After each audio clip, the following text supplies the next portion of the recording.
Okay, rolling. So, tell me who you are and where you're from and how you came to the Catholic Worker. Yeah, okay. So, my name is Nick Pickrell, and I live in Kansas City at Cherith Brook Catholic Worker House.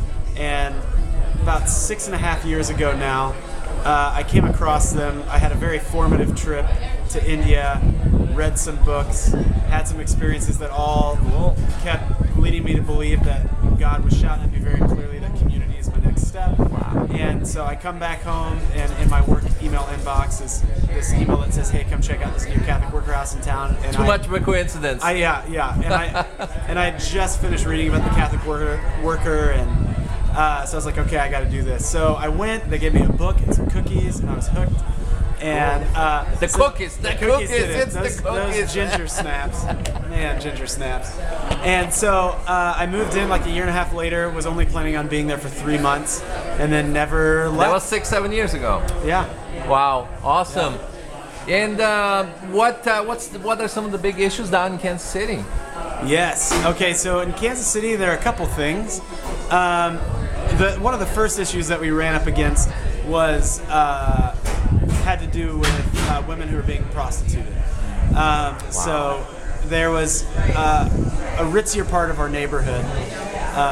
There were some aspiring politicians who decided that they wanted to clean up the streets, and so they drafted this thing called Soap Soda, and it stood for stay out of areas of prostitution, stay out of drug areas. Wow.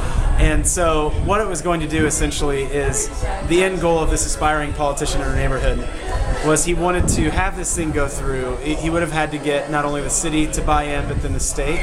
And what it effectively was going to do was if a woman gets charged with prostitution, then the judge can issue a stay out of order, like a ban, over a geographic area like the historic Northeast where our house is located. And if she finds herself, like if she gets found just being in the neighborhood at all, she could be walking, sitting on a bench, not doing anything wrong. She could be in a house and just walks out front and someone sees her. She could be then arrested again and then charged with a felony is the end goal of this thing. So how do you guys come in? So, well, we contacted an organization called Veronica's Voice, and she's the woman who founded it, Christy Childs, is a pretty influential woman in the city, and especially in our neighborhood.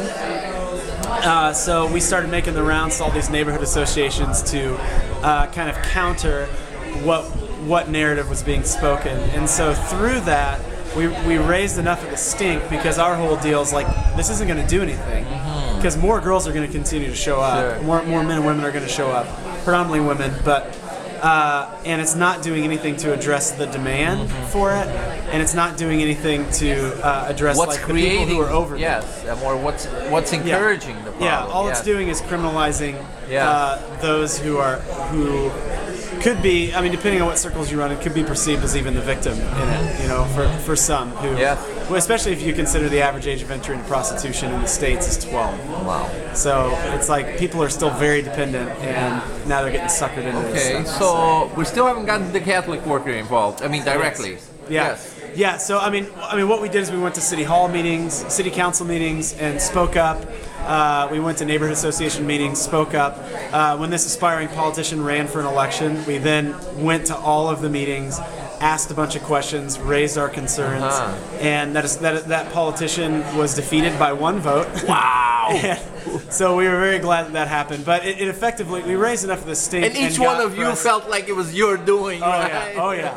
So I mean, we raised enough of a stink that the paper covered it, and then everything just died with that. So nothing positive came out of it, other than we stopped the train from moving in a really bad direction. Yeah, you avoided the bomb being dropped. Yeah, that's it. Wow. So what are some of the other highlights only in down in Kansas City that's happening?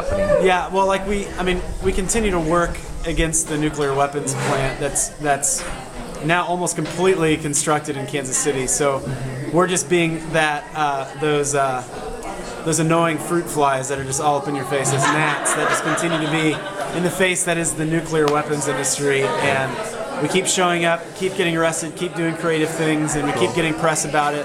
So at least now we know that a good chunk of the city of Kansas City now knows that this exists in our town, Right. where it's just remained silent for so many years. Cool. Now, after all these years, on a personal note, you're moving out, right? Yes. Yes. Wow. How does that feel after 6-7 years? I feel a lot of things. I feel scared. I feel sad. Yeah. I feel excited. I'm excited to like take a breather and to rest because I realize I've needed that. Yeah. Excited to maybe try to figure out how to care for myself better. Cool. But also really sad because that place has completely changed my life. I believe that. And my community members are like family to me.